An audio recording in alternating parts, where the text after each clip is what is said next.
विजय वडेट्टीवार यांनी आरक्षणाच्या मुद्द्यावर सरकारवर गंभीर आरोप केले आहेत। ते म्हणाले की सरकार जाणून बुजून मराठा आणि ओबीसी समाजाला एकमेकांसमोर उभं करत आहे। आरक्षण हा हक्काचा प्रश्न असून त्यावर समाजात संघर्ष निर्माण करण्याची ही पद्धत चुकीची आहे। सरकारने आरक्षणाबाबत स्पष्ट भूमिका घ्यावी, अन्यथा संघर्ष तीव्र होईल असा इशारा वडेट्टीवार यांनी दिला।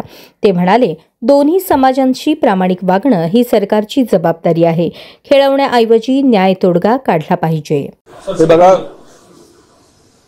मी कालही बोललो, परवाची बैठक झाली, पुन्हा आजही सांगतोय, मुख्यमंत्री महोदयांनी या संदर्भात सर्वपक्षीय बैठक बोलवावी आणि ती भूमिका विशद करावी।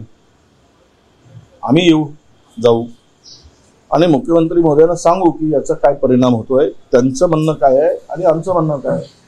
जर त्यांच्या म्हणण्यानुसार समाधान होत असेल तर आम्ही लोकांच्या पुढे जाऊन सांगू, परंतु याचंही नुकसान होणार नाही, त्यांचंही नुकसान होणार नाही, यांनाही फायदा होईल, त्यांनाही फायदा होईल। आणि हे जे काही आहे हे दोनही समाजाला खेळवण्याचा प्रकार आहे।